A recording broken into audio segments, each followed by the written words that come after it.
Apex Online Racing is sponsored by Elgato, who created this lovely Stream Deck. For more information about the Stream Deck, the link is in the description below.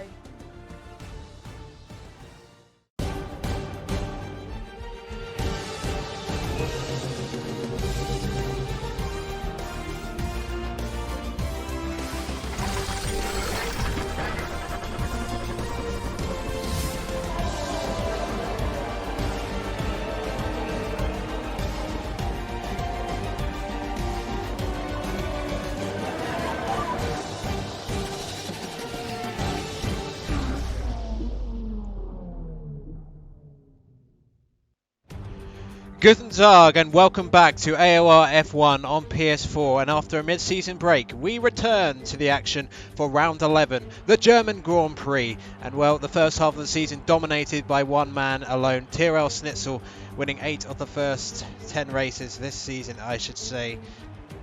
And well, he will be the overwhelming favourite from this point on, but you never know. With 11 races to go, we start here at Germany before going to the likes of Hungary, Belgium and Italy to complete the European portion of the season before we head off to the Far East for Singapore. I am Mark Alimonda, and joining me in the commentary box today is none other than Andy Campbell, and we will speak to him shortly. But first, a quick look at this historic Hockenheim Circuit. It is not the monster of old with those gigantic straights it used to have before the circuit was much shortened after the 2001 season, but nonetheless this 4.5 kilometer circuit features 3 DRS zones, and the action down to the hairpin at the end of the parabolic of the longest flat out section of the circuit will have the majority of the overtaking action, given that the stadium section it is virtually impossible to overtake and it will be all single file, so expect a lot of long DRS trains during this particular race. It is a 34 lap race today. Race distance sits over 153 kilometers, and we've had plenty of fastest lap points recently after having none in the first 5 races, so I think we may get some drivers late on trying pits. Now in terms of the Pirelli rubber, it is the middle range today with the C2, C3 and C4 tyres. The soft tyre not a particularly good tyre for qualifying unless we get some wet weather action, which we may well do so. But now a quick reminder of the championship standings before we head to the usual 80-minute qualifying session. And as I mentioned earlier, Tyrrell Schnitzel absolutely dominant so far in the season, and 94-point advantage to Michael, who we will talk about shortly because we've had some news in the last 24 hours. Speedbar in 3rd, Casper in 4th, Save Frosty Alves, fantastic victory at Silverstone last week, moving back up to 5th above Jim Roy in the championship. Oh, Asnar, Danny MG moving up 5 places in championship after his first podium of the season at Silverstone at the expense of Tactician and RC Hugh Golf for Racing Points. And in terms of the Constructors' Championship, well, Williams had the early supremacy, but Mercedes recently taking it, and they have extended their advantage at the top of the standings with a 28-point advantage now between Mercedes and Williams. Toro Rosso and Alfa Romeo still pretty tight in the battle for 3rd, with McLaren, thanks to the exploits of Save Frosty, moving back up to 5th in the Constructors ahead of Red Bull, with Renault a fair gap to Racing Point and Haas and Ferrari, well, they've been picking up a decent amount of points recently, but Ferrari still rooted into that proverbial wooden spoon position. And you know, the battle between Haas and Ferrari to avoid that infamous award will be going on for the entire season by the looks of it. But now that the intro is out of the way, I have the real pleasure, given his recent real life issues, of welcoming Andy back to the commentary box. It's really good to hear your voice again, my friend. Guten Tag, thank you, Mark. Welcome everyone along to round number 11 for the AOR season 18. Really looking forward to it. Thank you very much for that welcome there. And thank you to a few people who did also get in touch with me while I was off, because part of it was due to my mental health. I'm not afraid to say it. And it wasn't the greatest of times, but you know, I did have some good support behind me. You know, real life, you know, friends and family, and indeed people within the community as well. So thank you very much. I'm really happy to be back, though. Sunday nights are just not the same without shouting at the telly for an hour and a half, I must say. And to come back at Germany as well, Hockenheim. I might have missed out on my favourite track at Silverstone, but to come back at Germany, this is going to be a great race. It's a short track. Going to be a lot of DRS as well, and used to, and it's very, very quick. There's not many major overtaking zones, not many major braking points either, apart from really your main part is going to be the turn 6 hairpin at the end of that long back curved straight, whatever you wish to call it. So really looking forward to this. Should be a lot of fun tonight, and expecting a lot of great action as well. Yes, and well, you know, As someone who himself has had mental health issues over the years, I'm so happy to see you back. I mean, it's a long road, of course, but everyone in the community is here for you whenever you need it.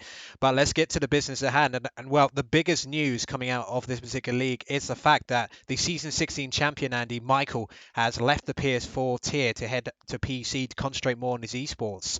But in terms of the effect this will have on the league, but particularly the challenge for Williams Constructors Championship, wow, I mean, what is your initial thoughts on that? It was quite shocking when we heard it.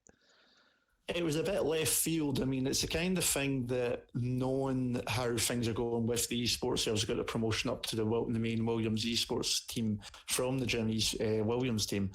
So you kind of expect it to some extent, but obviously it still came a bit unexpected. It was only within the last 24 hours that it came about. So we weren't quite expecting that. What it does mean is obviously Michael was and technically still is in second in the championship, 94 points behind Schnitzel. But now that he's no longer racing on the PS4 side of things, it means second place in the championship is now technically Speed Barry, but he's 113 points behind the Austrian driver. That's 4 race victories and a half almost. So it's, we kind of knew how Schnitzel's not been off the top 2 steps in the first 10 races. It's going to be a long haul for anyone to catch him, whether that be Michael or anyone else, but it just puts him in even more of a stronger position now. I wish Michael all the best of luck. It's a shame to see such a good driver go from the league, but I do understand it with how things are in the terms of the esports side of things. Yes, now the lobby seems to be taking a bit of time to load, so we'll be bringing you the actions. I wonder if someone's had a few technical issues, but yes, I mean, Michael was certainly one of the heavyweight hitters for this league in recent seasons. He had a brilliant campaign in season 16 to win the championship, a season-long battle with the Red Bull drivers in particular, Jim Roy pushing him all the way during that season. And then it didn't quite work out for him in seasons 17 and 18. He had that great victory at China, but then it just kind of had a patchy form after that, which compared to Tyrrell Schnitzel's form, Michael's not the only one. Pretty much every other driver has just not been able to get anywhere near the consistency. Now we appear to be in the lobby now, and wow, look at this, Andy. Very interesting image we have here. It is a intermediate conditions, but it looks like we may be having a restart because we looks like we may have lost our host. So yes, everyone is leaving. There was a message there in the PSN chat. There was an issue. One or two of the drivers that sort of basically didn't want to lose the lobby for them, so we are going to have a restarted lobby now. A few people might, when we get into the new lobby, sigh a bit of relief if it's not raining, or they may be frustrated if it's not raining in the new lobby, which is, it's a shame, because obviously a bit of wet weather throws a bit of a cat amongst the pigeons, and it does make things very interesting indeed. So we'll need to wait and see if that is the case when we get into the new lobby, but everybody is coming out, so we are going to have a delay to proceedings here tonight before we get underway at Hockenheim. Right, well, I'm just going to quickly switch on the pre-race stuff, but mute it so we don't hear the music again, just so you have something playing in the background while we wait for the restart.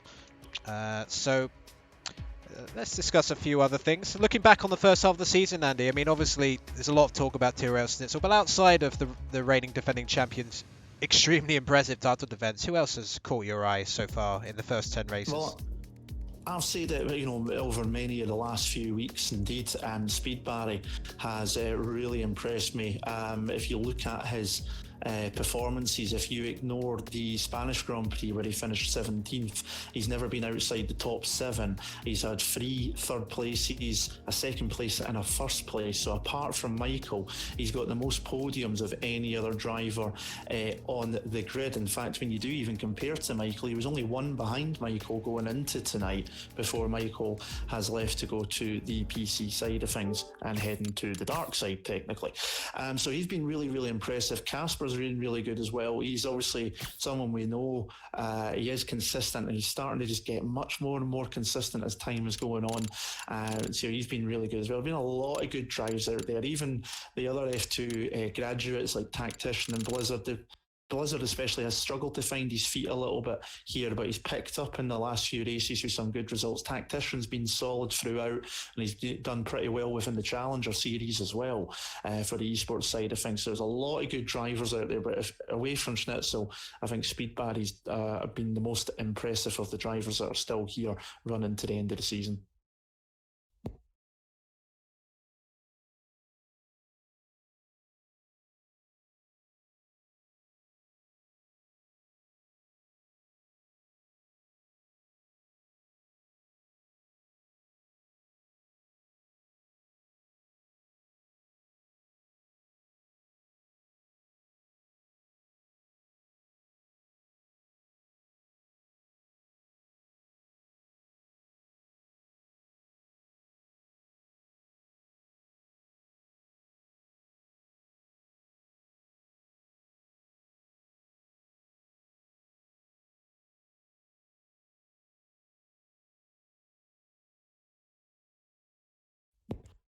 Well, you know, as any driver will be, you always want to impress and perform the best. You want to win all the time. We're all natural, just I want to be the best. So I wouldn't be surprised if in a blasé way that he tries to do the biggest points haul that he possibly could, just to show that for himself even that he is capable of doing that side of things. I mean, 10 races in, he's never been off the second step at worst so far, and that includes obviously as well, if you remember, there's been a few iffy qualifying sessions as well, where he's found himself in the middle of the pack as well, and he still came through to take either first or second on the podium. It's just been unbelievable consistency from the Mercedes driver as he looks to wrap up another championship, and he's certainly well on his way to that indeed as we head into today's race. But for those behind, there's still plenty to play for. Obviously with Michael leaving, although he's still in second at the moment, technically there's a fight now for who's going to be second and third, who's going to join possibility of joining Schnitzel on the final podium at the end of the season. That's of course if Schnitzel doesn't have an absolute nightmare between now and then, which would really spice things up, and of course we never wish ill on anybody, but it's definitely going to be interesting to see how he goes through, because some drivers, if they have got such a lead, they can just lose their focus sometimes as well. I don't think Dominic will do that. I don't think Schnitzel will do that. Doesn't strike me as the kind of driver to lose focus, but be interesting to see what goes on, because there's a few tricky races coming up. You've got Hungary coming up next. We've got Italy in a couple of weeks' time as well. Singapore is always probably one of the hardest races of the year as well. Such a long race, tiring race. So there's plenty there that can cause slip-ups. One or two of them, and someone just getting some good results, and you're right back in it. Yes. I am very much looking forward to some of the tracks coming up, especially the likes of Spa and Monza. Being Italian, I always enjoy the Italian Grand Prix. I mean, this year's real live race, what a thriller that was. But qualifying is underway.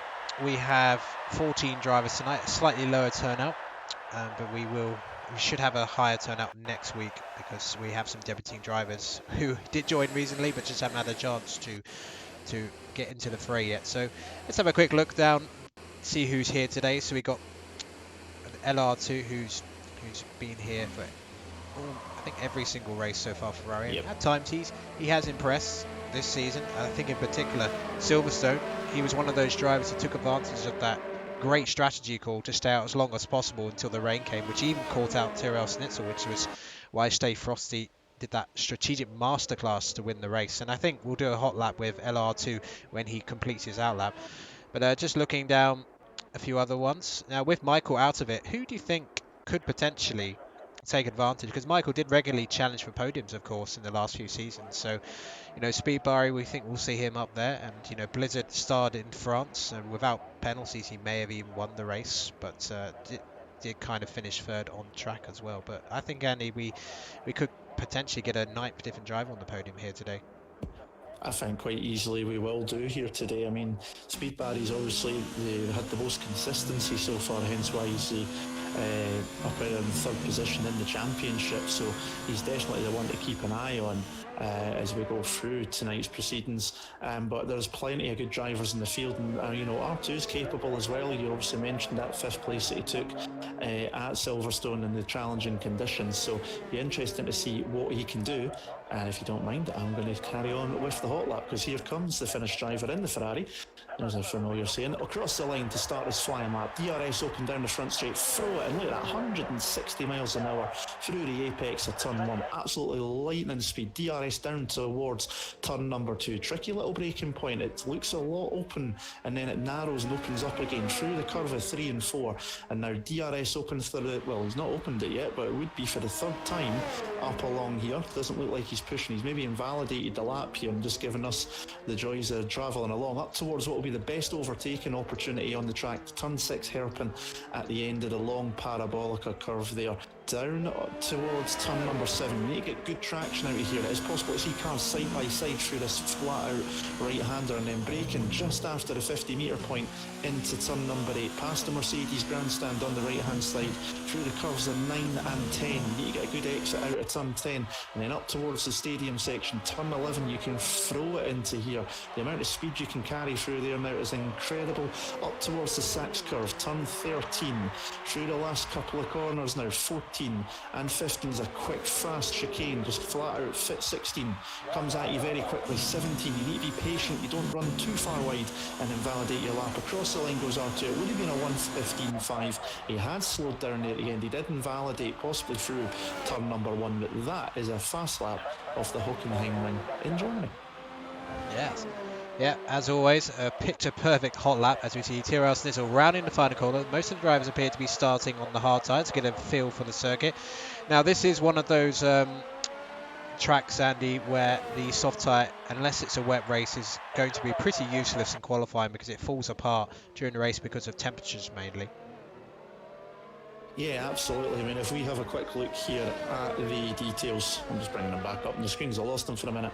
The difference between, in terms of performance, the mediums are about a second slower than the soft, and the hards are only 1.2 seconds slower, so there's not much between the medium and the hard compound tyre in terms of outright performance. We've been given a predicted pole lap somewhere around about the low 1 minute 11s. Maybe if someone absolutely nails everything, maybe sneaking into the 1 minute 10s. We're accepting the strategy to be medium hard or hard mediums. Those soft compound tyres are a terrible race tyre. They overheat really quickly. They'll only last around about 4 to 7 laps. You can easily go 14 to 19 laps roughly on the mediums, and the hards will go 19 to 24 laps. So don't expect to see too much of the soft compound tyres. You might see a little bit, just for there's someone who's maybe not up towards the front of the grid as often, maybe take a chance here on the soft compound tyre to qualify further up the field, because we do have a smaller grid here tonight than normal, maybe trying to get a bit of the glory while they've got less competition on track. As Schnitzel on the hard compound tyres goes on to a 1 minute 12.1 to put himself into provisional pole at the moment. Yeah, it's pretty decent time so far on the hard tyres, but say Frosty, pretty competitive. Lee Finley seems to be just doing a bunch of laps. He seems to be running a bit heavier with fuel, which may explain the half-second deficit at the moment. Casper, well, Casper's had some brilliant performances in terms of podiums. I would say that his standout performance for me was at Monaco. I mean, some of the overtakes he pulled off on such a tight circuit were absolutely stunning. But since then, he's not been on the top 3 steps. His best finish being a 4th at Austria, and then arguably his worst race of the season at Britain last week. Well, the last time he raced, I should say, P12 he had there. So he'll be looking to hit back. And Daniel Alves for McLaren hits the front on 1:11.951. But so this is certainly turn 1, one of the most dangerous turn 1s, because unlike most of them, it's basically almost, especially from the start line, almost a fully flat one. And, you know, two cars don't really go through turn 1 here, Andy. No, definitely not. I mean, at racing speed, it's a dab of brakes, a quick downshift from 8th to 7th, maybe down to 6th if you've kept it in 7th, and then just chuck it in to the corner, pray the car sticks, that you don't take too much curb on the inside and pick up a warning, that you don't run too far wide on the exit and pick up a warning, or worse, get caught in a little gully in the curb and get pitched off into the wall and end your race. There is going to be penalties here tonight. There is going to be warnings aplenty. Obviously, we won't see the warnings, we will see the penalties pop up. there is going to be quite a few here tonight, because people will push the limits off turn 1 especially to try and maximise the lap time during the race, especially if they're just out of the pits on a fresh set of tyres. So don't be surprised to see quite a few penalties come the end of the race. Don't be surprised if we see even a driver towards the end of the session still without a lap time, because they've invalidated every time as they're trying to just push the limits through turn 1. It's a very, very tricky corner, very fast corner, and hopefully we don't see any crashes, because I do remember, I think I was doing this tier last year, you were missing for a week, and Lee Finlay it was F2, and he pitched it into the barrier. So he'll be trying to avoid that one for sure. Absolutely. Well, I'm just riding on board with Nicholas Matteo, who finally got his first points of the season in Britain with a fantastic 4th place, equaling the Haas team's best finish for the season. Widgers got their 4th place back in China, so Haas have really struggled for points this season. Tirasners goes even quicker on those EU hards, just over 10 minutes of the session to go. But fair play to Nicholas Matteo, he dug in and he took advantage, as did a number of drivers at Britain, of the long first stint, which managed to get them through to the rain, and he kept his nerve. He didn't get penalties, which had denied him at Austria as well for his first point. So fair play to Nicholas Matteo for getting those first points of the season. But as we just have a look at the current order, there's Schnitzel, Alves, Danny MG, Nicholas Matteo, Nardi Perez, Safe Rossi, Speed Bari, Tactician, Hugh Golf and Lee Finlay. But we're expecting a flurry of activity towards the end of the session as they switch to the medium tyre compound. Yeah, absolutely. It's going to be these are the banker laps. Get something in on the hard compound tyre. If you do then make a mistake on the medium compound tyre, then you've still got a good race tyre, because it's going to be mediums and hards throughout. The weather, I have been told from down in pit lane that the weather is expected to be dry throughout as well. So unlike that original lobby, which had its issues, we're not expecting any rain this time by, which will obviously be useful for the drivers. They know which tyres, they'll have a dry strategy in mind of what they want to do, and they won't need to worry about the weather getting in the way like it did in Silverstone. And it's been an absolutely brilliant season so far, halfway through. There's some fantastic stats out there as well. We know that obviously Schnitzel's been absolutely dominant, but when you look down the field, there's some really good performances as well. There's some people that are underperforming or struggling with a changeover. I know Lee Findlay's a lot quicker than what he's been doing, but he's been transitioning from pad to wheel recently as well. So that's caused him a wee bit of a transitional period that he's starting to just get on top of now. And there are so many good drivers out here. And then when you look at something, if we compare, like for example, Casper and Tactician, who we've mentioned a few times, in qualifying, from when they've both been in the same race, it's 5-3 in Casper's favour, so it's a lot closer in qualifying. But when it comes to race conditions, I'm sure Tactician won't appreciate me saying this, but it's 7-1 to Casper. It just shows you the difference of where you can see certain drivers that are just much better on race pace than they are when it comes to the one out or to the qualifying session. They're just much better at stringing the laps together on a race scenario than they are at just pulling that one lap out the back. Yes, and just being on board with Casper, who invalidated another run, but the Alfa Romeo is teaming up to get a bit of a tow on the Parabolica, which is the longest flat out section on the track, into that hairpin, which we will see a lot of side-by-side action during the races, and it looks like there's more. Whoa, my goodness, that was close. Casper slowed down, and a Renault's gone off. I think that was Danny MG who was caught out by that slow-moving Alfa Romeo, although I think it may have looked less dramatic on board than it actually did from our viewpoint. But God, that could have been an enormous accident. But I'm sure the stewards will kind of think, okay, well, we'll let that one go, but if we get any more shenanigans out there, maybe hands and grid penalties out. But one of the things I have noticed in recent games for this particular track, because on F1 2016 you could really abuse the exit of the Mirgo 1 curve, but on the last few games you can get quite a few warnings now. So I think that's where a few of the invalidations have been happening. With Casper, we saw that. Danny MG goes fastest with 11.789 on used hard, so that's impressive pace from Danny MG. And you know, he is a former race winner. He won last season in one of his appearances, and he returned as a reserve, and then he full time, and he got a podium at Silverstone. So Danny MG, we have seen at times some really good pace from him, and he's showing it against the two of us. That's something to think about as we see some of the teams in the pit lane beginning to put on those medium boots for their respective cars. And well, just over 6 minutes of session, and I think this could be quite an epic conclusion with just over 1.5 tenths covering the top 3. Yeah, absolutely, indeed, and it's a pretty decent lap time from Danny there. A couple of laps into the stint on those hard compound tyres, and first man, I believe, to break into. In fact, no, he's not the first man to break into the 11. Sorry, I thought he was, but 1 minute 11.7. And when we're saying we're expecting a pole to be about a low 1 minute 11, something like that, you know, that's a pretty decent lap time from the Spaniard. And as you say, you know, we know he's got some good pace. He's now full time in that Renault, having started the season as a reserve. Just shows you that you can start off in a reserve and still end up with a full-time seat. So if you are a driver in one of the leagues, you know, and you end up as just a reserve, don't worry about it, because you can still end up in a full-time seat and before time. Speaking of the Alfa Romeos from earlier ago, Caspar has just beat that time, and look at that, it's only 4/100ths of a second difference on the same compound tyre. All these guys are pretty close. If you take it all the way down to even to Blizzard, who's last at the moment, 1.3 seconds off. The top 13 covered by 8 tenths of a second, and the top 6, in fact the top 7 if you take in Stay Frosty, are covered by just over 5 tenths, half a second. So it's very, very close, and it's going to get quicker still once they put on the medium compound tyres. They're going to bring those times down much quicker.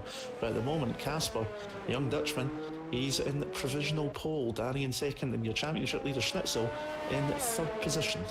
Yeah, so nearly 2/10 schnitzels off the pace in terms of those hard tyres. So that was a good lap from Caspar to sort of lay down a benchmark. But of course, those are about to be absolutely smashed. Now, Stay Frosty, interestingly, for McLaren, has gone out quite early, given that it's quite a short lap here. So you can go out quite late, you know, you can even leave it as late as like 1 3/4 of 2 minutes before you can go out. But we're going to stick on board with Stay Frosty because no one else is actually out there on a flying lap at the moment. So Stay Frosty heading through the Nord curve. Very tricky. Don't want to take too much curb on the outside, otherwise, as Andy mentioned, you can easily spin up the rear tyres as you go back on the power. And oh, is he invalidated already? No, he hasn't, because here comes the other McLaren. Danny Alves is going to give him a great tow down the Parabolica towards the switchgear hairpin. And coming down into that, just needs to get his braking right. Very easy, given the massive speeds you're taking. It's gone to miss the apex, but that looked pretty smooth to me from the Silverstone race winner last time out in round 10.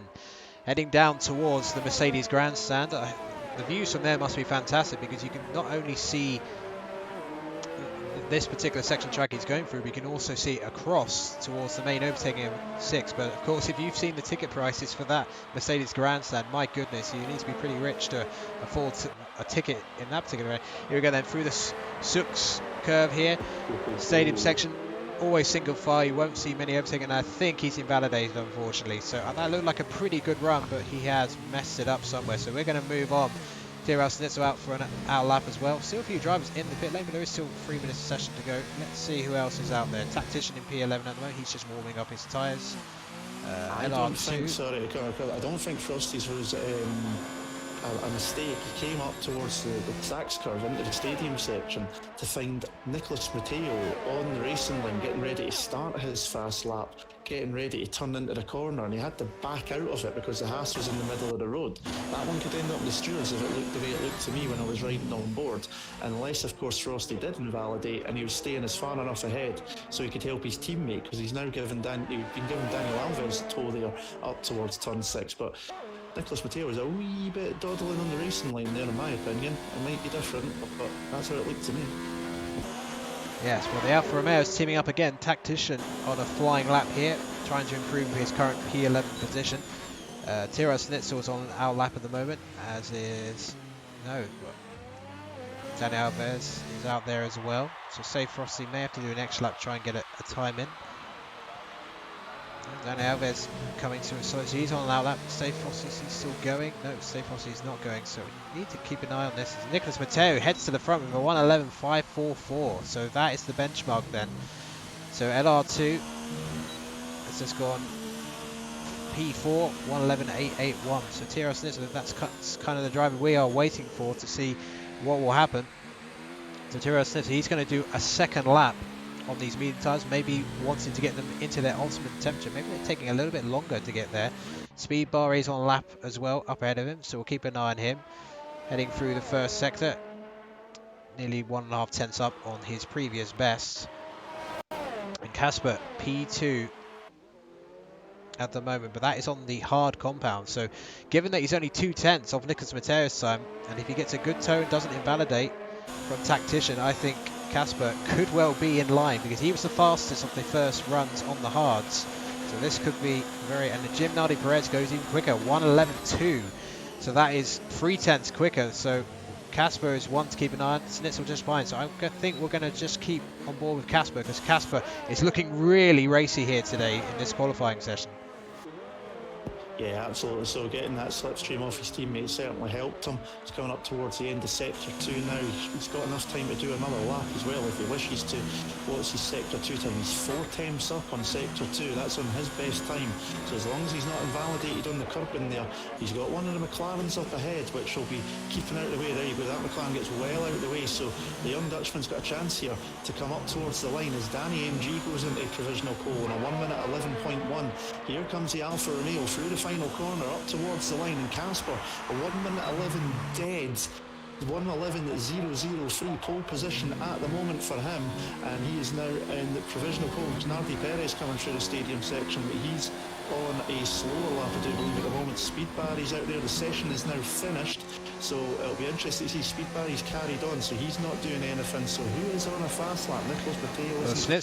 Finlay at the end, but he's not doing anything either. May have invalidated his second run. Blizzard has just got a nice toe from Danny MG, who's put it into the front row. So Renault trying to really push for both their cars to be up there, but Snitzel struggling in this section. There's a lot of traffic ahead. The 2 Alfa Romeos, I think Tactician may have got a toe from his teammate. Nicholas Mateo finished his session in P6, at least for the time being. Nardi Perez has also retired. We're going to keep an eye on Blizzard, actually, because he's ahead of Snitzel. So Snitzel, under a bit of pressure, and he's going to have quite used medium tyres if he does go quicker. So you may have to start outside the top 10, and that could certainly spice things up in this section. Given the fact we haven't seen any soft tyres used, I would say a dry start at the very least for this particular race. Here comes Blizzard then, round the final corner of the Renault driver. What can he do then? Crosses the line, and it's going to be P3. So what a brilliant session it's been for Renault. But let's keep an eye on the reigning champ, Tyrrell Snitter. Can he pull something out of the bag, as he has done so many times? Runs wide out of the Sud curve onto the start-finish straight. What's it going to be for Tyrrell Snitzel? And he stops, and it's going to be the Mercedes drivers at the back of the grid. Wow. Tactician just put himself up into P3 as well with that latest lap time. So it's Alfa Romeo 1-3, Renault have got 2-5 with a slipstream, but Schnitzel must have made an error, as you say, on that lap time, invalidated somewhere, because 13th on the grid. It's Mercedes on the 7th row of the grid, down at the back of the field. But your pole sitter is Casper in the Alfa Romeo, 1:11.003, just over a 10th clear the Danny MG in second. His teammate Tactician getting third place, and they're in decent qualifying session. And as you can see, medium tyres throughout the field, but we're going to have a good race, because the reigning champion, the defending champion, and the current championship leader is 13th on the grid. He's going to have to pick his way through the field here tonight. This has just made this race even more interesting than it already was. Yes. Casper taking pole position, fantastic performance, and it's been real Alfa Romeo and Renault dominance in this session, with Danny MG split there in P2. Tactician P3, Daniel Alves with a season best P4, Blizzard in P5, Nardi Perez in 6, Speed Barry in 7. So some of the big guns not really performing so far. The top two, with Michael leaving the league and championship, struggling. Stay Frost in P8, Nicholas Mateo in P9, LR2 in P10, and then outside the top 10 we have Hugh Golf, Lee Finley, and shockingly, with his worst performance of the season. Now, whether he's doing this tactically to make the one stop easier, we are not entirely sure, but the two Mercedes drivers, the constructors leaders, starting at the back of the grid. But unfortunately, there's no Williams drivers here today to potentially take advantage. So, well, we're about to see, as we see some footage earlier of Mick Schumacher driving his father's F2004 Ferrari, which had one of the most dominant campaigns in the history of the sport. Well, that was a session, and I did not see coming whatsoever. No, definitely not. Didn't expect to see Schnitzel down at the back of the field, but obviously, as says, it's so easy in certain parts of the track, especially turn 1, to invalidate your lap time. There's a couple of other places as well coming out of what is turn number 11, just after the Mercedes grandstand, and also through turn 12 into the stadium section. Those are the most obvious places that you can pick up invalidations, and it's quite likely that might just be what happened to the defending champion as he came through to try and get himself up again. But it now means we are totally poised to have a tantalising race here today. And this could be very, very interesting, and I think you've just picked up on it as well within the chat. Our former driver Jarno Opmeer in there saying that Schnitzel's now washed up because he was P13, but nice to have you along before you race tonight, Jarno, and as I mentioned there, congratulations on your win in the esports event on Wednesday. Fantastic stuff.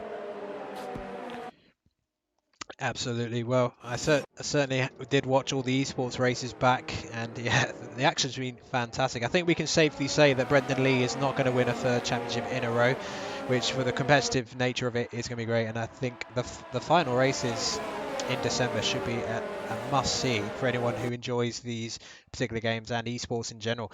But let's get to the business at hand. PS4 F1 AOR Championship Round 11 here from the Hockenheim Ring, and it is Casper who has pole position ahead of Danny MG on the front row, but at the back of the grid, TRL Schnitzel, the reigning defending champion, who has conquered almost everything before him so far this season, only failing to win 3 of the 10 races so far, and not finishing off either the top 2 steps of the podium in all 10 races so far this season. It's just staggering campaign so far, but he's got his work cut out. He's got to battle his way back to the front. Let's have a look at the tyre choices outside the top 10. It should be an easy one stop here, assuming they don't have to use the soft tyres at all.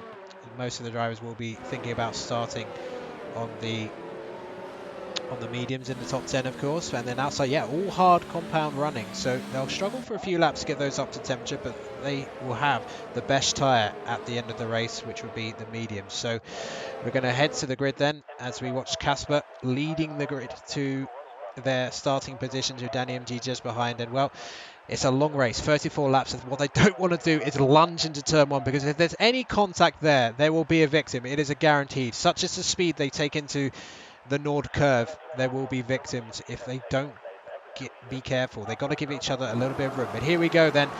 We will get the 5 red lights for the start of this particular race. 2 lights, 3 lights, 4 lights, 5 lights, and we are away in Germany, and it's a decent start from Casper. Danny MD slots just behind, and will they all get through? It's almost 3 wide behind between Daniel Alves and Blizzard. It looks like a pretty clean start. One of the I spoke to someone, and what's happened behind? And TRL Schnitzel, I think, has just about avoided that, but R2 has lost all of his wings, so that is not good news for Ferrari as they try and get off the there. But here we go. Danny MG trying to chase Casper down the parabolica into the hairpin for the first time. There's lots of action going on behind. Blizzard trying to get down the inside of Daniel Alves.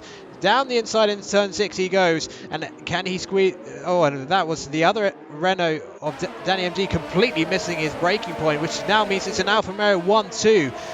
Blizzard up to P4. It's all action here on the first lap. Plenty going on. The incident into turn 1, it was Nicholas Matteo. He ran wide through turn 1, came back onto the track. He ended up 3 wide. A little bit of contact between him and one other car. That then caught R2 and put him into the wall. He's lucky he's not lost his wheel out of that, and it's only his front wing. He can at least carry on and finish the race, but that has ruined his race already. And Ferrari's bad luck going even worse here. But plenty going on in the first lap. Plenty overtaken up into turn 6. Speed barrier got a move done as well, as did obviously Tactician with Danny MG. So it's Alpha 1-2, and look at that, Casper's already out of DRS range on his teammate because of everything going on behind. So he's sprinting away at the front of the grid as R2's finally made it back to pit lane to replace that front wing. He can go into the hard compound tyres now. I don't think they'll last 33 laps or so. It's going to be a tough race for him. It will be, unfortunately. He may be forced into a 2-stop, which is not ideal, so he may have to rely on a safety car to have any chance of scoring points. But we're just having a look just behind TRL Schnitzel. Is he going to go for a late lunge on the Red Bull of Nardi Perez? As he tries to make progress. No, misses his braking point completely. as Nadi Perez goes over, and he dives down the inside of Hugo. He could pick up a place here, maybe 3 wide, heading into the stadium section. Look at this. Can the rain champ gain any positions back here? No, can't for the time being. So good move from Nadi Perez to get ahead of the racing point. So Schnitzel frustrated though, but the field spread, if you get stuck in traffic here, given the DRS trains are infamous at this particular track, you can lose so much time. So DRS will be activated at the end of this lap as we head out into the 3rd lap of this German Grand Prix. And I think Tactician really struggling for pace so far, nearly 2 seconds behind his teammate. He's not going slow on purpose, there's no point, otherwise he'll be ruining his own race. But I think the likes of Danny MG and Blizzard will be licking their lips at a DRS overtake through the Parabolica coming up. Yeah, definitely. So Tactician just seems to be struggling a little bit at the moment. Maybe he can't get the tyres up to temperature straight away. Schnitzel has to be so careful coming through the field. Him and Nicholas Matteo are the biggest gainers in the first couple of laps, up a couple of places. R2 obviously the biggest loser, down 4 places for the Finnish Ferrari driver, as Danny MG goes up the inside of Tactician into turn number 6. Nice little move there from him, and he's managed to get the place done. Schnitzel has managed to get by on the racing point at Hugolfin behind as well, so he's now into the points in 10th position. But there's a huge train of cars that will be like this for a while, and Danny MG will be trying to just disappear from the back away from Tactician so he can make a gap and then concentrate on catching up to the leader. Tactician just doesn't have the pace at the moment, and he's just bringing that train along with him now, and it's just keeping the rest of the field close together. Casper would have liked his teammate to have stuck in second for another lap or 2 at least, but can't have it all his own way, and now he's got to hope the pace is better than the Spaniard in second. Yeah, so well, Danny MG, it's going to be crucial, because if he gets caught in a sort of tit-for-tat battle as they just basically re-overtake each other through the Parabolica, then that's just going to really favour Casper's race. So Tactician still in DRS range, but he just doesn't seem to have the car set up underneath. He just seems to be struggling with understeer in particular. The front of the car just doesn't seem very pinned to the floor, and that's going to allow Danny MG, I think, to break out DRS. But Tactician, he'll get the slipstream here, infamously very powerful. Anyone who's played these games, especially since F1 2015, will know how powerful the slipstream is here on that parabolic section, which meant Blizzard was not able to challenge Tactician for the time being. And Tyrrell Schnitzel moves up to P9 as you see. So let's see the winners and losers so far in terms of positions gained. So Tyrrell Schnitzel, rather predictably, is the big winner. 4 places gained from the start of the race as he continues to fight his way through the field. He's going to try and keep that run going and finishing on the top 2 places on the podium all season, 7 of them being victories, but he's in P9 at the moment.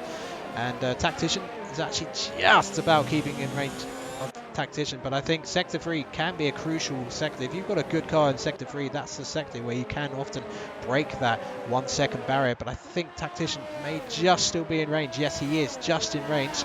He's going to have to get off the DRS just for a second to go through the Nord curve. And Dan Alves picks up the first time penalty. So actually, he's taken 5 laps for the first time penalty, Andy. That's not actually bad. No, not too bad at all. They've kept it quite clean, but I'll say one thing. They are starting to slowly bring Casper back towards them.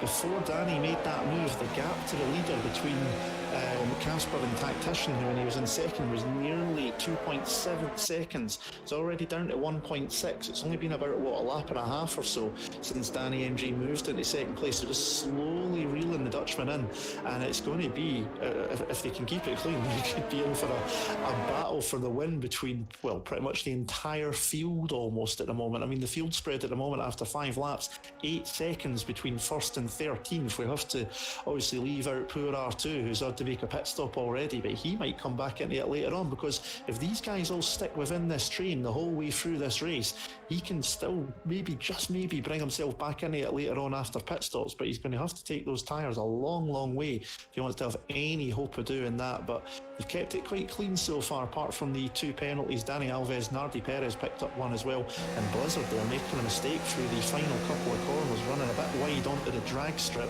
It's a good job it's not raining, because we remember what happened on that drag strip in the real race this year. It is very sloppy out there, so he'll be glad it's dry, and he's going to try and line up Tactician now, because he's right in the back of that gearbox, and his teammate is starting to disappear. Yes, well, Tactician didn't have a great Sector 3 either, and that's why he went from just being within DRS range to well out of it. But Blizzard doesn't seem to have a lot of straight line speed, so you may have to go for a lunge into the hairpin, but doesn't quite close enough. Oh, but speaking of lunges, here comes Daniel Alves. bonsai move there. But Blizzard, the outside line of the hairpin has a bit more traction, so often even though a car dives down the inside, the outside line actually has a better traction, and that allows Blizzard to retain the move, and that will give Tactician a little bit of breathing space for the time being, as we see Tiras still trying to get past the Silverstone race winner, Save Frosty. They were battling for the race win in round 10, but now they're battling for P8. But you're right though, Danny MG is beginning to reel in Casper ever so slightly, but Casper may be trying to conserve battery, because the one thing that I always remember about this particular track is that when you have these long DRS trains, the pit stop in terms of when you time it can be crucial. You can get a clean lap. The undercut is very powerful here.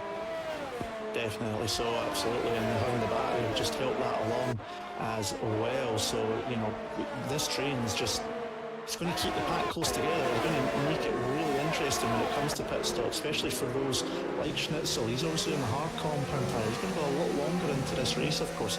Going to go to around about lap 20 something before we see the Mercedes into pit lane, if he's able to keep those tyres in good nick, as Blizzard has managed to get the move done on Tactician well before the braking zone there. So DRS much powerful. Danny Alves, he likes that lunge up the inside, doesn't he? He needs to be careful. He's going to end up with a damaged wing before long he does that. 2 laps running, he's licked the stamp, and 2 laps it's been returned to sender for the McLaren, but he's looking really racy there, but he needs to be careful. Look at Nicholas Matteo up the inside on the Toro Rosso speed barrier there into turn 8. Watch out for Schnitzel around the outside of Speed Barry. What a move on those hard tyres. Speed Barry was slightly boxed in by Nicholas Matteo. Sorry to cut you off, but Schnitzel out of nowhere just wasn't going to wait.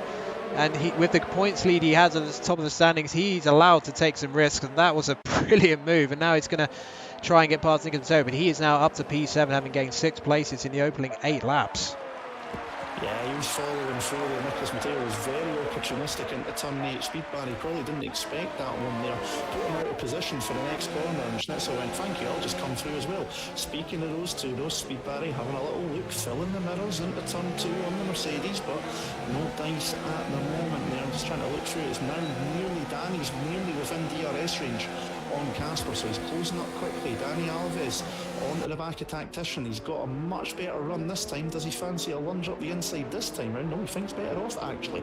Look out for Nicholas Matteo though, trying to get the traction down round the outside now as he come up towards turn number 7. The Haas is going to try and stick it out. No, he's cut back actually. Now he cuts to the inside, inside, outside, inside, outside, up the inside finally on turn 8, and Schnitzel's doing it again, round the outside. Can he do it for the second lap in a row? This time on Daniel Alves in the McLaren, and would you believe it, the championship leader has done it. 2 laps running, he's followed the Haas through, and Nicholas Matteo, unwittingly, is becoming a bit of a rope for Schnitzel. He's just following him wherever he goes.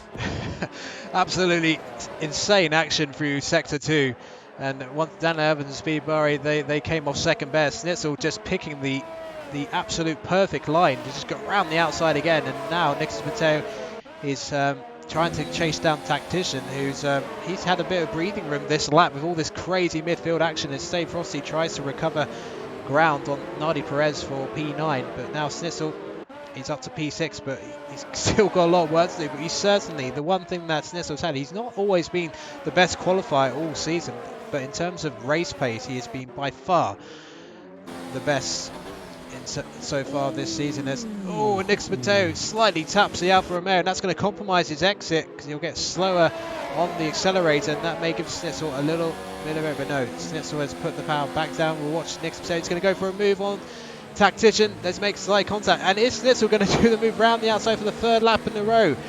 Well, he's going to have half a look. No, I think he's going to be blocked in, or is he? Yeah, no, he thinks better of it, and that's sensible driving from the championship leader. There just wasn't the space this time. Can't put 3 cars into the Mirbo 1 curve. This midfield action, as ever, absolutely sensational here once again.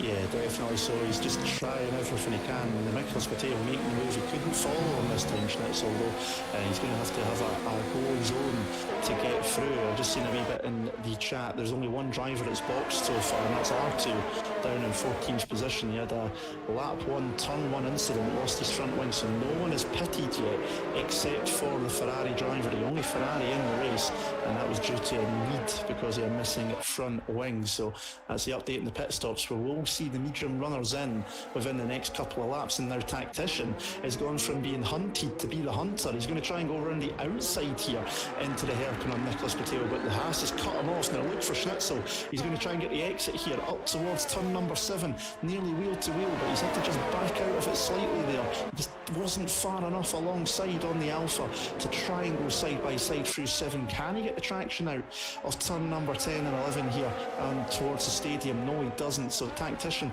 is now trying to stick with the Haas rather than going backwards. He wants to try and start going forward here.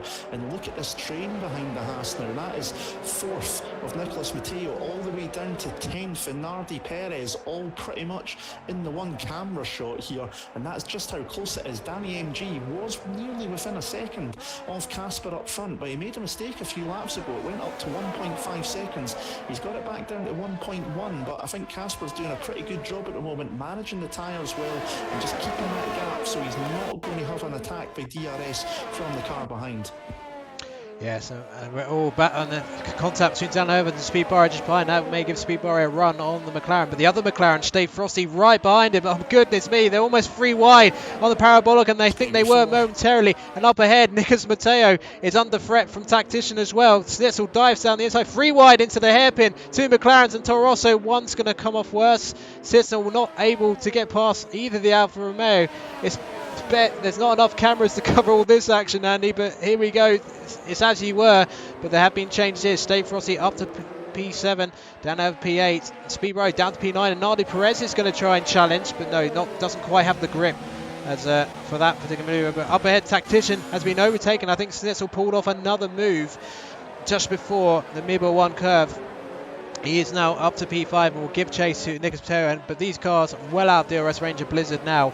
So Nicholas Mateo, well, he may not be able to keep Tyrrell Snitzel behind him, but it seems like Tyrrell Snitzel is having a blast out there so far. He's made so many overtakes in the opening 12 laps.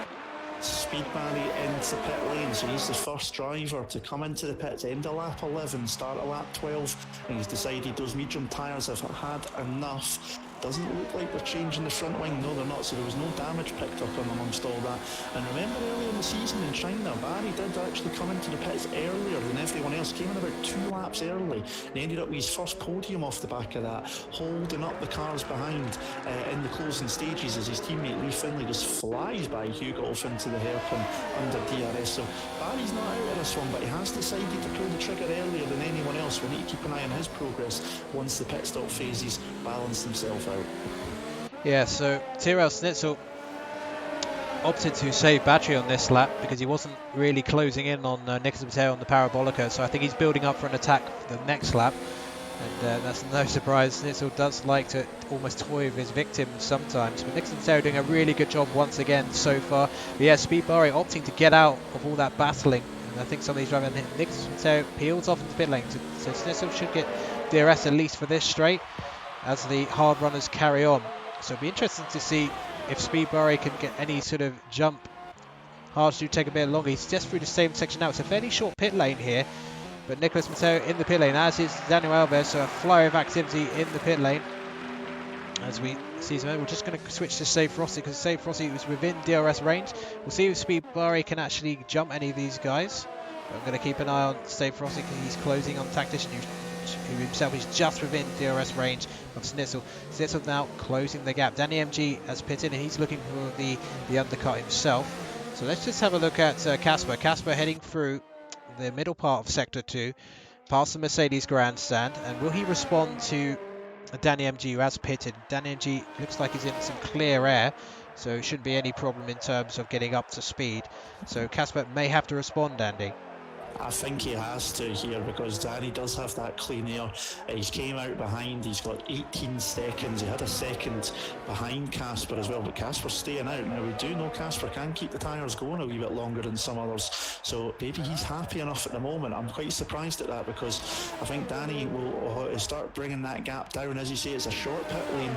You're only talking around about what, 16, 17 seconds in the game to go from entry to exit, as long as you have a clean pit stop. As there's more pit stops going on, Blizzard, Stay Frosty and Nardi Perez all into the pits to get rid of their medium compound tyres. So what that means is that the only drivers out there still on the medium compound tyres are the two Alfa Romeos, Casper and Tactician. Now, you could get away at the moment with double stacking and pitting on the same lap if they wanted to. There's 7.5 seconds between them, so the team would have enough time to get that done, as Hugolf has decided to repay the favour on Lee Findlay from the previous lap and retake over what is now 4th position as they come through the field from starting on the hard compound tyres. Your first driver that has pitted in this race is Danny MG, down in 7th position with his teammate Blizzard and 8th. His speed Barry, we just caught the end of that there, so just squeezing Stay Frosty off the track out of the hairpin as the Toro Rosso goes up into what is the final points paying position at the moment. That train's about to restart again, though. Nicholas Matteo's got,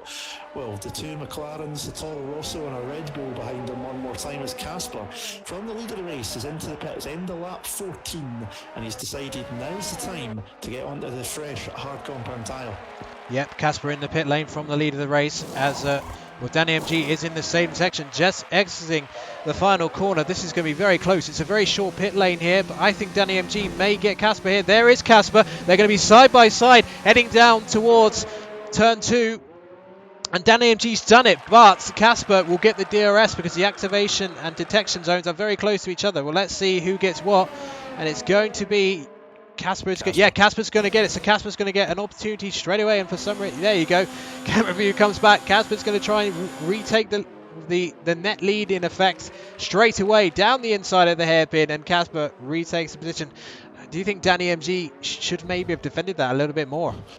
I don't know. I mean, for Danny, you got to remember, before the pit stop phase, he was about a second, just over a second behind Casper. He's now right on the gearbox and having just been briefly ahead of him, so it's worked out well for him. Not quite enough to be able to take over the net lead of the race at this point in time, but he is now a lot closer to the back of that Alfa Romeo than he was before the pit stop phase, which for me is a much better result than still being over a second behind. So nearly the undercut work, didn't quite get the lap speed. He had 2 laps of difference to be able to do it, but Casper able to get the moves done straight away. DRS in the right place for him, and he retakes over what is 5th place and the net lead once the top 4 pit. Remember, the top 4 started in the hard compound tyres, so they're going to go a lot longer. They're going to get into the 20s, I would imagine, before we see a pit stop from them, and then they're going to be on the medium compound tyre towards the end of this race. Schnitzel leads at the moment, Hugolf in second, 6.6 seconds between them, Lee Findlay in third, and Alex in the other Mercedes in 4th. They 3 actually, 2nd, 3rd and 4th are right close together as well, having a nice little battle.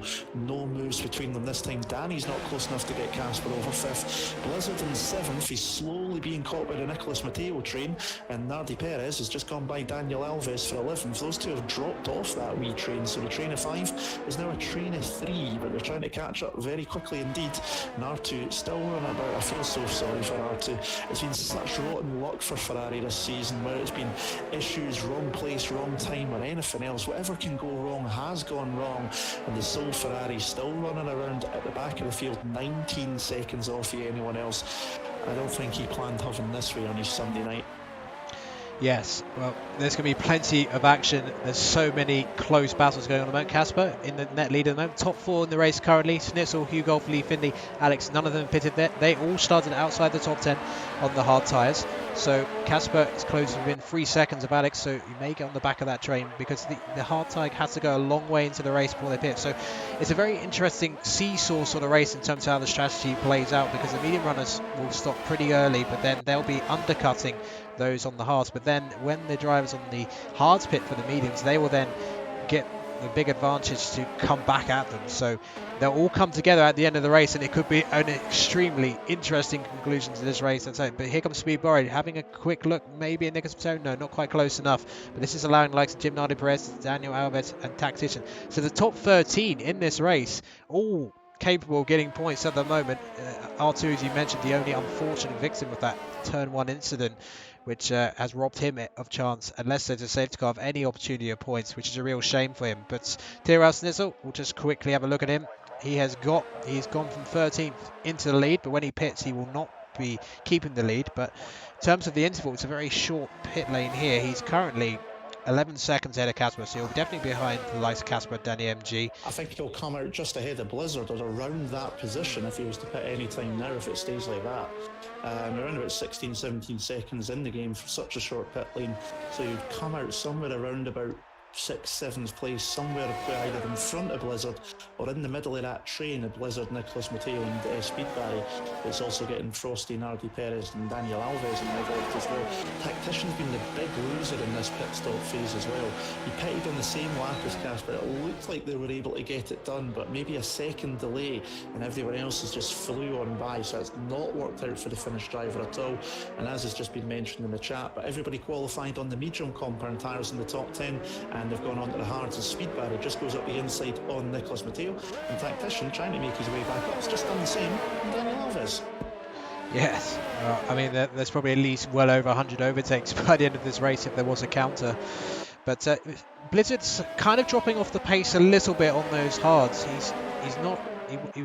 wasn't a few seconds behind Danny MG, but he seems to be struggling with the hards because he's now, if he's not careful, he's going to be into the clutches of this gaggle of cars behind him. Speed Barry, Nick Pateo, Save Frosty, Nardi Perez, and he could be in all sorts of trouble. So he's going to have to really start. And Hugo pits then, as does Tyrrell Snitzel. Oh, now that's big. Tyrrell Snitzel pits, so he's going to try and go quite far. Where's he going to come out then? He's Danny MG, Blizzard's just there. He's going to have more speed for the North Go. Oh, and he just gets the car slowed down as the car's going off in the background. Nick Pateo completely missing the North Curve and picking up a 3-second penalty. So Blizzard, is he going to try and attack Tyrrell Snitzel? This could be a crucial moment in the race, but no, not quite close enough at the moment. He's got DRS. He's gone full attack. He's going to try and do his friend Danny MG a favour. And Tyrrell Snitzel is only 5 seconds behind Danny MG and Casper. So Tyrrell Snitzel, he is in the hunt for victory here, ladies and gentlemen, having started P13.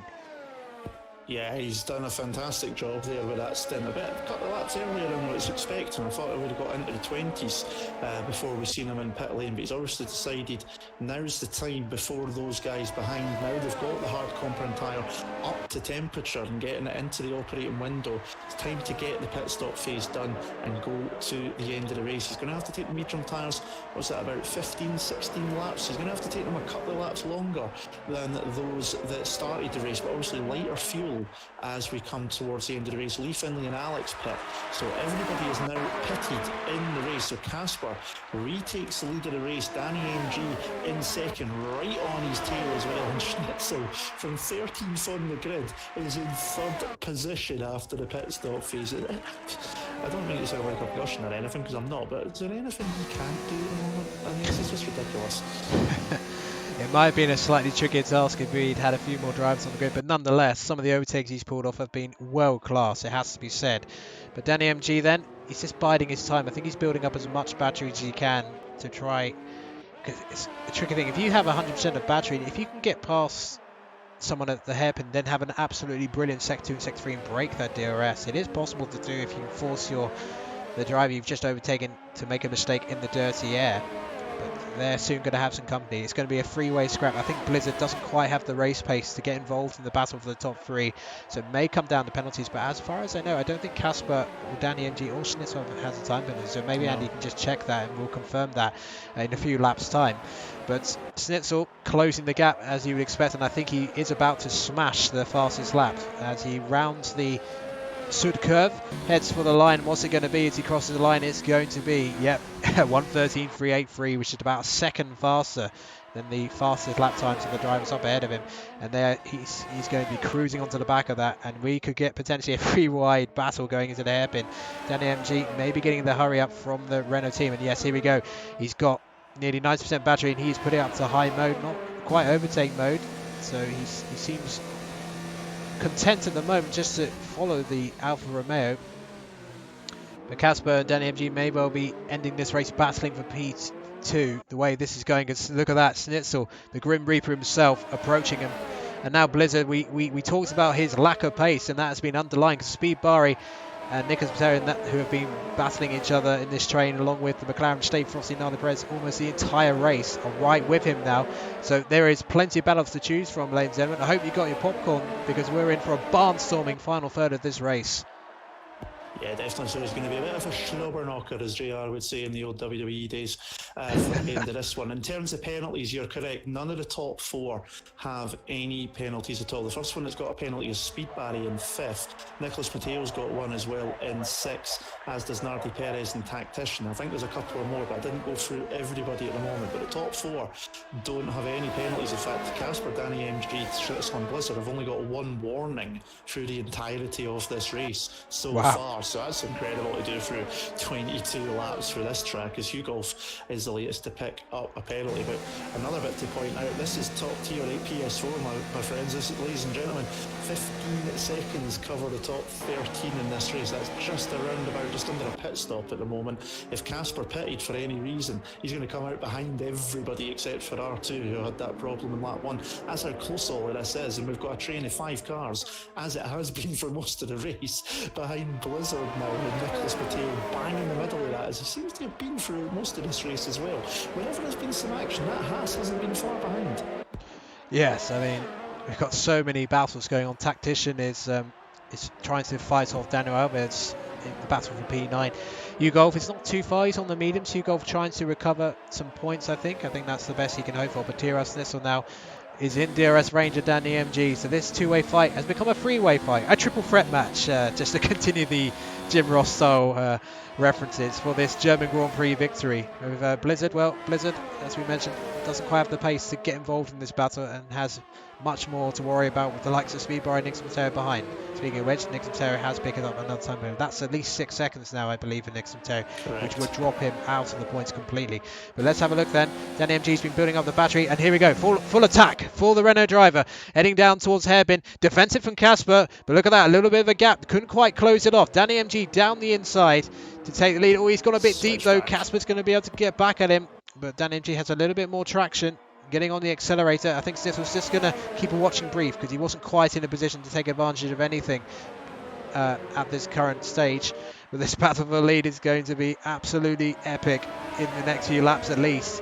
But Casper dropping down from his grid position, the top two from qualifying, battling each other, but this is all playing into the hands of Cyril Snitzel, who's attempting to win the race from P13 on the grid, and he's got the fresh medium tyres, but a few laps following these cars in the dirty air, if he can't get some overtakes done, he's going to be hurting, especially on the fronts, which are quite critical for quite a few of the corners here, particularly turn 1 and turn 12.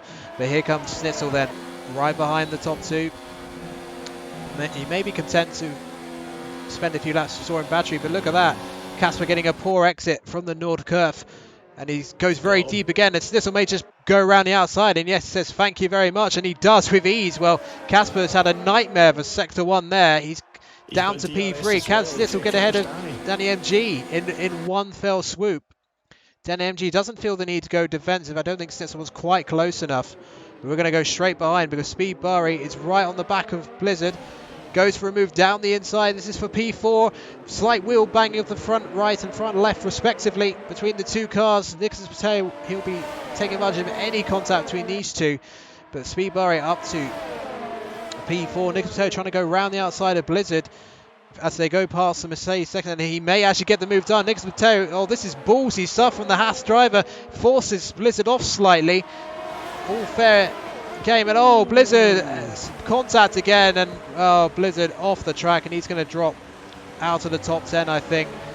I think Nicholas Mateo was slightly ahead, at least from my angle. We'll have to look at that again. That might go to the stewards, but we'll see. I think it'll go to the stewards. He was slightly ahead, but obviously the wall closes in really much there. Blizzard had nowhere to go, or he was going to take his wheel off on the left-hand side, and Nicholas Mateo just gave him absolutely no room. Blizzard couldn't back out of it because his front wheel was just inside the rear left wheel of Nicholas Mateo, so he had nowhere to go. He had to take the hit. and unfortunately he's came off worse. I'm going to have to interrupt you because here comes Tyrell Snitzel. He's bidding to win this race down the inside of Danny MG and into the lead of the German Grand Prix. From P13 to P1, they've all made their pit stops. Now, lap 25.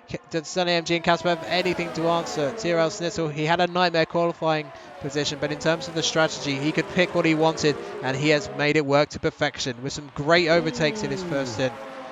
Contact further down, so Tactician lost a place to Daniel Alves under DRS. Hugo went up the inside, they two locked wheels. Lee Finley went thank you very much, and Alex has got through, so Tactician's just lost 4 places between going through the Parabolica curve of turn 5, up through the hairpin and through the exit. Yeah, well, we couldn't watch that because we're still looking at this battle for lead, but Danny MG and Casper, they must be thinking, oh no, not that guy again, and we're on hard tyres, he's on the mediums. It's going to be really difficult for Danny MG and Casper to stop Schnitzer now. Schnitzer himself may only get stopped with penalties or something like that, but Nicholas Materi has 6 seconds of time penalty, which has been a weakness of his all season in terms of keeping to the track limits. Bernardi Perez, he's had a quiet race, but he's suddenly out of nowhere starting to make some moves here. So Bernardi Perez trying to go round the outside of the McLaren Estate Rossi, and they're going to go side by side on the Parabolica. Will he get the move done? Bernardi Perez, the Red Bull driver, he'll have. No, he actually gets out-dragged because of the DRS that Estate Rossi had, but behind, Lee Finley and Daniel Alves battling away again. Lee Finley back up to P8 on those fresh mediums, so Hugo and Alex may be in line to gain some more places in the closing laps. So good work from the drivers starting outside the top 10. So Lee Finley in P8, Daniel Alves P9 and Hugo in P10 trying to get ahead of the slower Daniel Alves on the hard tyres, but the midfield action continues to entertain the capacity crowd here at Hockenheim. We're going back to the front. Tyrell Snitzer is now out of DRS range, so the battle in terms of the race lead may be over, but don't worry, those tyres could go off because some of the medium rounds did pit pretty early, and Tyrell Snitzer, he'll be on the verge in terms of the best life. In terms of where he should be fine, there's no risk of a puncture, absolutely not, but Danny MG and Casper, they can't give up. It may come back to them in the closing laps. It's quite possible. I mean, the instruction bits we got is that they could do 19 laps in the regions, but that's obviously a bit of a push in terms of the overall performance. So he's going to be getting 16 laps done by the end of the race. He's also got the advantage of a lighter fuel load than those guys that did starting in the top 10 at the start of the race. So that's going to help him at least later on. But what can you say about Schnitzer that we've not said already? It's just unbelievable the pace he's got here. And, these guys out here, they're not slow drivers. These are some of the quickest drivers on PS4. And Schnitzer sometimes is just making it look so easy. I mean, 13th on the grid today.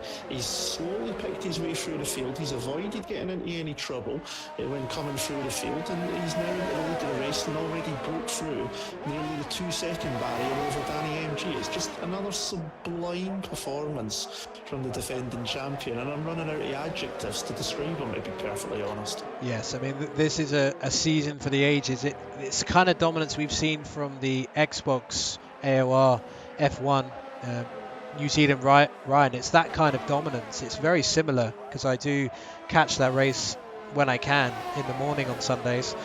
As Alex gets a slight snap over, we're going to go straight back to battle P2 because here comes Casper trying to reclaim a position he lost to Casper, Danny MG, I should say, early on. And yeah, easy DRS overtake.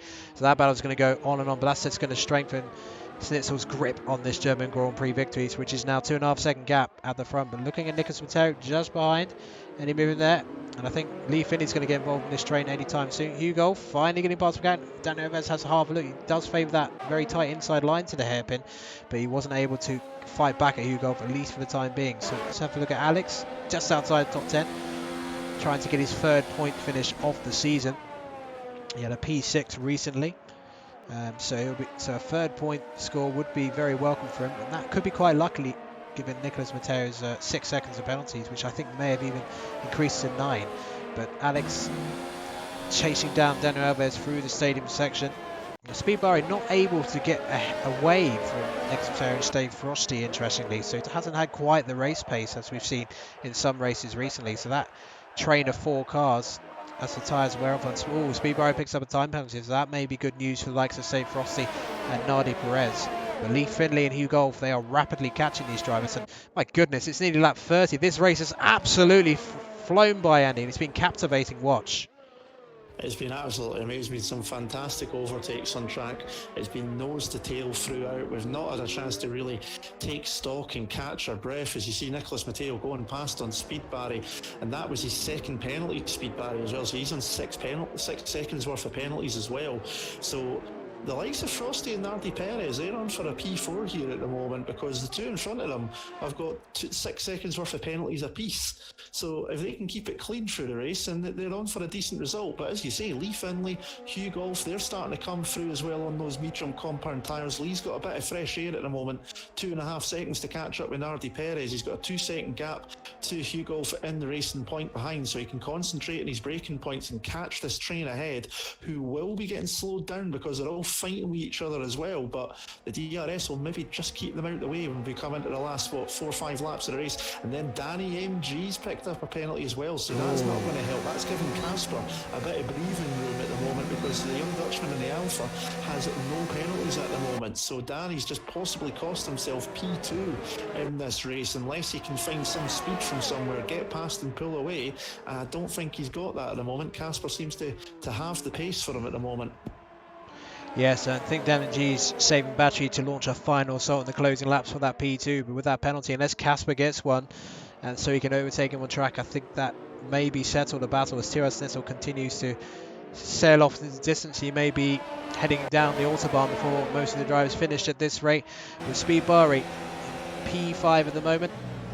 So race order: Tiras Nissel, Casper, Danny MG, Nicholas Matteo, Speed Bari, Stay Frosty, Jim Nardi Perez, Lee Finlay, Hugh Golf and Dano Alves. As LOR2 gets a bit of a consolation prize, a late stop on the softs, the only driver to pit for the softs the entire race, and sets a fast lap, which highly likely means we're not going to get a fast lap point awarded to Tiras Nissel, who blitzed it earlier on the medium compound, the fastest medium time in that particular exchange. But Speedbury, Stay Frosty, Nardi Perez, these drivers have been together virtually the entire race, Andy, haven't they? They have been indeed. I mean, we've got the train of 4th down to 7th. We've got a train from 9th down to 13th as well. You Golf down to Blizzard. It's just been absolutely incredible. And not trying to discourage R2's performance on the soft compound tyre there to get a little bit of glory, but Schnitzel's best lap time was only 8/100 slower on the mediums, so it just shows you the pace that the Mercedes has got. Nicholas Matteo being very defensive there as Speed Barry tries to pick up every single bit of slipstream he can. The Haas is just going to squeeze him wide. They're going to go side by side now up towards turn number 7, and the Haas is holding on. Alex has got by, and Daniel Alves in the background. We're going to stick with this one personally, and look there, the other McLaren, Stay Frosty, going to try his luck on the Toro Rosso, but nothing happening there. And just look in the background, Lee Finlay's now within 1.5 seconds of these guys. It was 2.8 only about a lap or two ago, so he's really closing up quickly, and he might fancy his chances in a few places, because remember, his teammate Speed Barry, Nicholas Matteo, 6 seconds worth of penalties. I think Nardi Perez has got 3 seconds as well. I'm not sure about the McLaren Stay Frosty, so Lee Finlay could come out of nowhere and end up in 4th place at this rate. He certainly could. It would be his best result of the season if he can keep the pace he's got in terms of his results so far this season. He's had 3 point scores at China, Spain and Monaco, but 8th is his best finish, but I think he could be on for much better than that given the penalties ahead of him. But let's have a look at Casper. Is Casper able to close in? He may have heard about the penalty from his team, so he may just go behind him for the rest of the race. But Jim Nardi Perez having a look at Stave Rossi and Speedbury up ahead, side by side in the hairpin.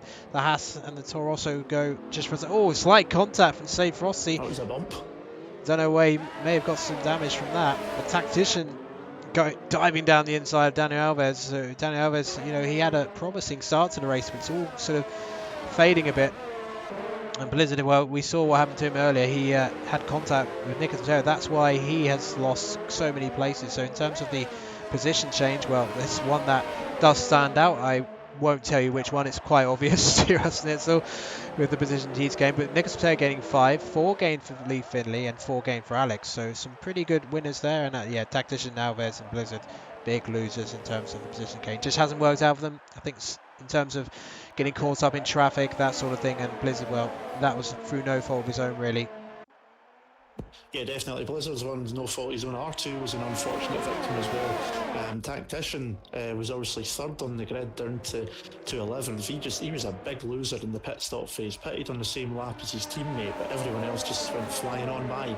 Didn't seem to have the grip in the opening stages, and it's a case of what could have been. Here comes Speed Barry. Can he finally at the third attempt make the outside line work on the Haas into the hairpin? The Haas goes Mateo the brakes. out-brakes himself. Yeah, this time he's finally done it. Up the inside there in the cutback. Nicholas Mateo outbraking himself and finally Speed Barry through. And what is fourth position at the moment? Blizzard has just passed Daniel Alves down in 12th position. There's still points on the board for those guys outside the top 10 at the moment. And it just shows you, though, the guys on... Oh, that's a Red Bull going wide and Artie Perez there in the background for me. But the guys outside the top 10 starting on the hard compound tires going to the medium. So Schnitzel in the lead, Lee Finley, Hugo and Alex 8th, 9th and 10th. It just shows you at this track here, it doesn't matter too much. Obviously, being in the top 10 helps, but you've still got a good chance. Casper with 3 seconds. And Danny's got the chance of keeping second. The Dutchman making a small mistake there. That's cost him second. Yeah, we're in the final lap, so we're going to have a quick look at this battle between these two. And it's actually starting to rain, but it's going to be far too late for to have any real effect. The Thrustmaster heads to what is a certain victory unless he makes a horrendous mistake on the final lap. But Casper's been caught off, and that penalty is going to cost him P2. So Danny MG is going to follow up his podium third place at Britain with a second place here. Let's just have a look at the action behind. Is there any changes? There's a battle going on between Tactician and Alex. But let's have a look at Schnitzel then, heading through the stadium section for the final time. Oof. And even he had a slight moment there, taking a slightly narrower line. But apart from that, his decision making has been absolutely stunning in the first stint. Made all the right decisions. So Tyrrell Schnitzel heads to the line then. It's going to be victory number 8 for the reigning champion Tyrrell Schnitzel as he wins the German Grand Prix. And just behind, Danny MG will take P2, Casper P3. And well, the rest of them are going to be crossing the line very, very shortly. Nicholas Mateo. Change as well. There's going to be a lot of changes. I think Lee Finley's going to be the main profiter here. And he's going to go all the way up to P6. Dave Frosty P4. So another impressive race for him. Let's have a look at Tyrrell Schnitzel then, right on board with him. He has done it yet again, Andy. A victory here at Germany. He likes the German-speaking country. He, of course, won his home event in Austria. But he continues his staggering run. 11 races, 8 of them wins, the other 3 P2. You just can't get this man off the podium. He must be an alcoholic because he's had so much champagne this season. It's been incredible. I'm just laughing a wee bit there. Sorry, Daniel Alves reversing across the finishing line after spinning out of the final corner. I couldn't help but chuckle at that. Another dominating performance. Poor qualifying, and he's showing again. And I've used the word before, champion's drive. And it is definitely a champion's drive when you can come from a poor qualifying 13th, second last in this smaller field than what we normally have.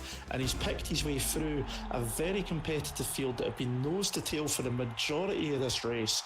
And he's still put himself on the top step of the podium. Who can stop this man?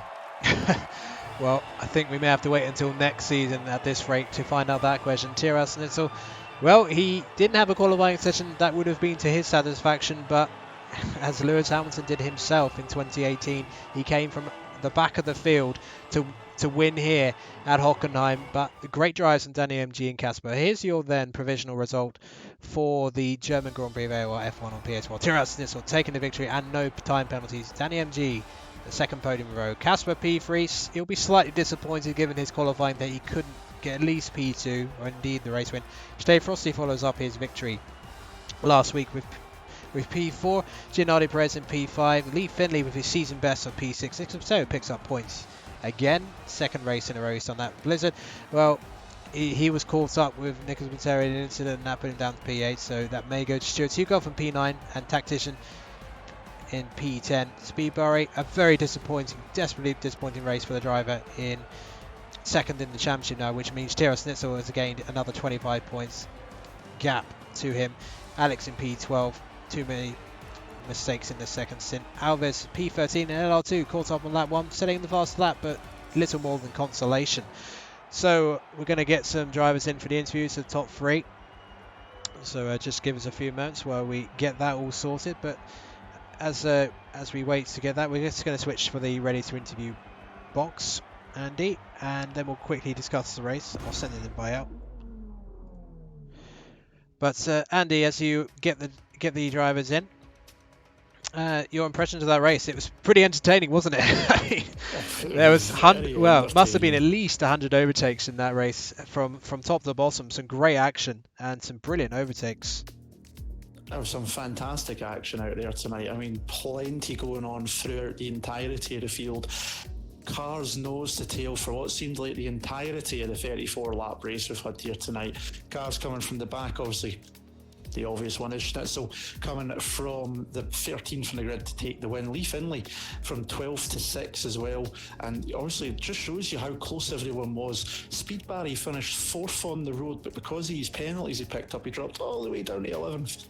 And no points for the Toro Rosso driver. That's not what he would have wanted at all, but that just shows you how close everybody was, because a few penalties has just dropped them right out of being in 4th. Down outside the points. So it was such good race throughout. Fantastic to watch. Brilliant stuff going on through the field. But I know I've said it, and I'll say it again. At this point, I don't think anyone can stop Schnitzel. He just seems to be on a different level at the moment, and it's, as I said earlier in the race, the word I used was I'm running out of adjectives to describe just how impressive his performances are. It's just incredible. I hope someone does come up, because I want to see some fighting up the front. I want to see a championship battle. So it would be nice, but you can't take it away from him. It's just been incredible. No, I mean, if my maths is correct, he will now have a 138-point advantage heading into Hungary next week. So we're just going to wait for the top 3 to come in. I have shared an invite with the group chat, so hopefully they get that. But yeah, driver of the day. I mean, I don't normally give it to the race winner, but absolutely without a shadow of a doubt, he gets it today. I mean, the race pace he had once again was absolutely fearsome. And the impressive thing about it was he did those great moves around the outside in Sector 2, but then he had opportunities where he had half opportunities where he could do it again. But he did not go for them. He just makes the right decisions time and time again, and that's why he's on this run of form. And you know, I'd be interested to see some of the past seasons. I'm not sure if anyone's had a run of form like this. 11 races where he finished in the top 2 at least. I mean, it's certainly not in a top tier scenario anyway, but if I give you a slight history lesson with myself, anyone that follows me on Twitter will have seen this a few months back. Believe it or not, this commentator here used to actually race in AOR back when it was F1 2012, season 5 of it, and I was in tier 5 at that time, and there was a driver in there whose name completely eludes me. I just remember he was Dutch, and he won all 17 races. So it's got a long way to go for that, but yeah, it's still impressive as heck, and especially at the top tier, it's just unbelievable. Yes. Well, we will see if those debuting drivers that we're still waiting for, who joined the league a few weeks ago, will be see what their kind of speed is like, and maybe out of nowhere one of them could be suddenly on the level to us. So we'll never know. But we have to mention, you know, Casper and Danny MG. They had excellent races today. Casper and Danny MG in particular, they really battled hard for that P2. They were just caught out in terms of the strategy. They just couldn't stop Schnitzel when he was on the faster tyres. It's hard enough when he's on the same tyres. So we're just going to see if Danny MG will join us. So we'll give him another minute. If he doesn't join us, we'll then start the interview show with Andy. What I'll do just now, since we do have our race winner and our third place man in the chat at least already, so what we'll do is, rather than delaying anymore, we'll get underway, and if Danny's able to join us, that would be absolutely fantastic as well. But we'll get on with it, and we will start with the race winner, Schnitzel Dominic. I've said it on stream, I don't know what to describe these performances with anymore. 13th on the grid to the race victory. What happened in qualifying though? Was it an invalidation, or did you just make a mistake, or are you just getting bored and just wanted a bit of a challenge? Thanks. Well, thanks first of all. I wish I could say that, but it was just a case of bottling turn one twice in a row and then running out of fuel on my last lap. So I didn't want to start in the bottom half of the top 10 with tires that had 3 hot laps on them, so I decided to bail out and then ended up 13th. So yeah, qualifying was an absolute disaster, and it was just really a wake up can't talk anymore. Really a wake-up call, if anything, that I really need to work on my qualifying and actually nailing it when it matters. But yeah, then the race was just, I mean, it was like playing dodgems in the first few laps, just trying to avoid any incidents from everyone else. And I mean, in hindsight, it was the right thing to do, just stay out of everyone's way and knowing that the pace at the end of the day will be enough for top 3. But if you don't know that, start going into the race, then it's hard to stay calm and to just keep back and hold back when things are getting a bit tight. But yeah, luckily it worked out. There were a few situations that got a bit hairy, but roughly speaking, I knew that I had to save my tires, save up my stuff, and save up everything for those few laps where I had clean air on the hards, because that would make the difference in the end. And that's how it worked out then as well. Then yeah, I was surprised myself that I came out in net P3, even jumping some people who actually pitted for fresher hard tires and me on older hard tires in those few laps, or in those few laps before my pit stop. And then yeah, it was just a case of closing up and trying to save some ERS behind Casper and Danny. And I couldn't even do that because neither of them, or Danny at least, didn't seem too keen on fighting me. So I went straight past, and yeah, that was pretty much it. Then from there on in. We've seen you during your battle through the field in the early stages coming through the field, some nice overtakes around the outside, following Nicholas Mateo through. It must have been quite fun though for you to be making the overtakes through the field, because some of them looked really impressive to say from our point of view.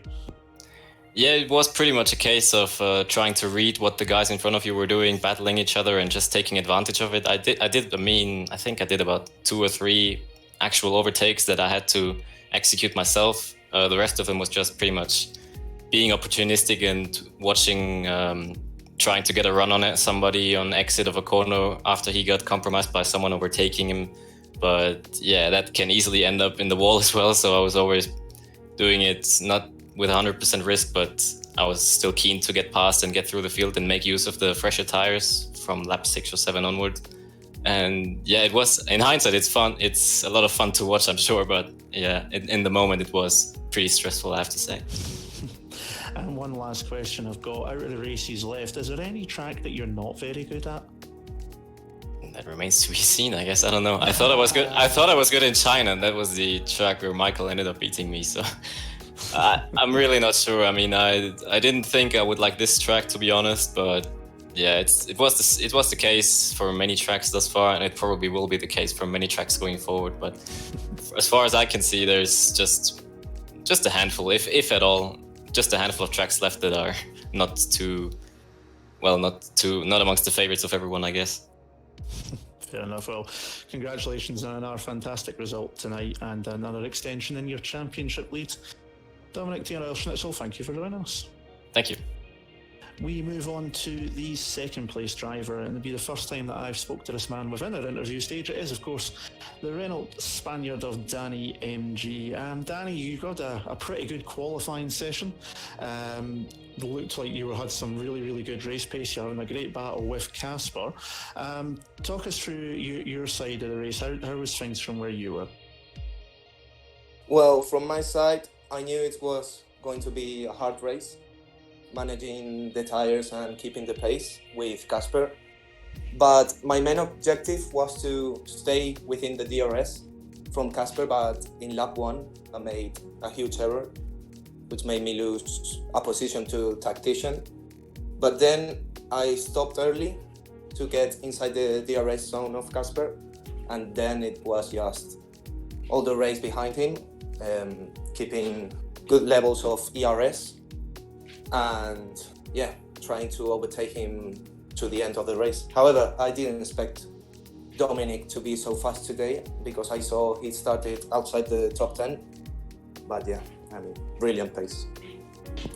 Well, it's been a couple of good races for you since you got the full-time seat at Renault. Third place last time in Silverstone before our 2-week break. Second here tonight. Can you go one better next time out next week in Budapest for the Hungarian race? I hope so, even though I don't like Budapest. I hope to keep my momentum and try to fight with the top guys. I made a lot of changes to my driving style and the way I make setups, because at the beginning of the game I saw that Casper, Dom, Michael, they were all like much more quick than me, and so I've made a lot of changes. I've worked hard to make those changes happen, and I hope to be now all of the races with the top guys. Well, we look forward to seeing that black and yellow car up there even more. Congratulations on second place there, Danny, and thank you very much for jumping in with us. Cheers, buddy. Thank you. We move on to the third place man, the pole sitter at the start of the race. It looked like it might have been a good race for him as well, but still on the podium after not a good result in Silverstone last time out. Casper joins us now. Casper, a great pole position lap there, put you into pole. You had a pretty solid race. I didn't really see you apart from it towards the end making any mistakes. How was it from your point of view? Talk us through your race here tonight.